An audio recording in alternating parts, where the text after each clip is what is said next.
Nah, hakim, jaksa yang menyidangi termasuk penasihat hukumnya harus tidak boleh pakai toga.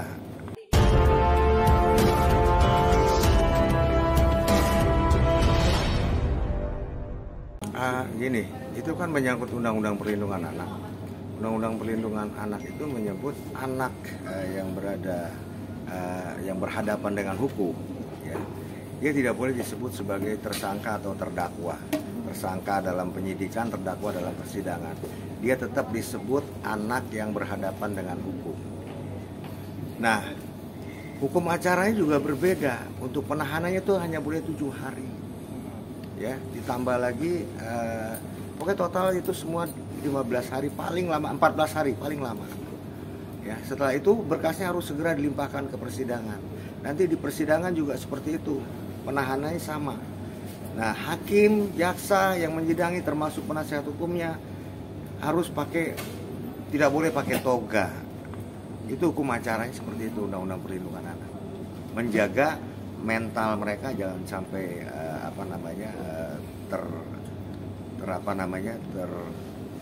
tertekan ya di dalam persidangan. Ya, untuk menghindari psikisnya jangan sampai itu. Terkait dengan pengawasannya ketika ditahan itu bagaimana pengawasannya? Penahanannya tetap berbeda, penahanan anak ya, tidak sama dengan penahanan orang dewasa. Ini masih banyak yang belum memahami Undang-Undang Perlindungan Anak, mekanismenya seperti itu. Tapi pelaku kan masih berumur, tapi perilakunya lebih dewasa, lebih dari orang dewasa. Berani. Begini, memungkinkan memang tidak semua anak di bawah umur itu terhindar dari melakukan perbuatan pidana. Ya, banyak juga mereka yang melakukan perbuatan pidana bergantung bagaimana kesehariannya dan kehidupannya di masyarakat, termasuk juga di rumah tangganya.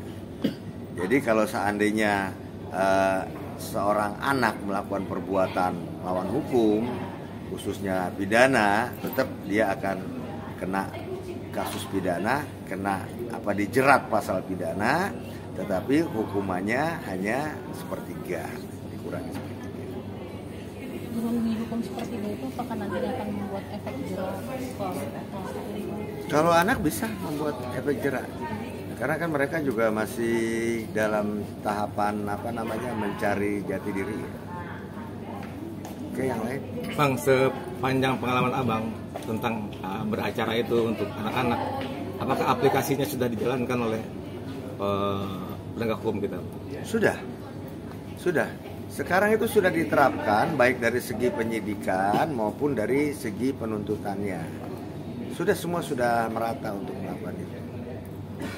Akhir ini kan banyak fenomena anak di bawah umur tapi kriminalitasnya sudah cukup tinggi, sudah cukup parah. Kemudian juga masyarakat mengkritik bahwa akhirnya perlindungan untuk anak ini membuat efek jerat terhadap si anak malah menjadi tidak ada gitu, karena hukumannya yang ringan. Itu bagaimana? Perlukah ada perubahan mungkin dari undang-undang khusus untuk perlindungan anak ini bagi pelaku yang berhadapan dengan hukum? Begini, yang paling penting itu kan pendidikan moral. Sekarang di sekolah juga pendidikan moral kan sudah hampir kita katakan tidak ada, ya kan. Nah, pendidikan moral itu sekarang diharapkan dari rumah sendiri. Nah, bagaimana orang tua mendidik anaknya, disitulah sebenarnya kejadian-kejadian ini semuanya itu menjadi pelajaran bagi orang tua sebenarnya. Siapapun orang tuanya dan siapapun anaknya. Kejadian seperti ini kemungkinan bisa terjadi itu ada, bukannya tidak ada. Jadi kita jangan melihat pada satu sisi saja perbuatan negatifnya, tetapi lihat juga akibat dari perbuatan itu, ya, apa yang dialami oleh anak ini, dan yang perlu dicari lagi apa nih penyebabnya, kenapa dia bisa sampai melakukan hal seperti ini. Saya rasa begitu.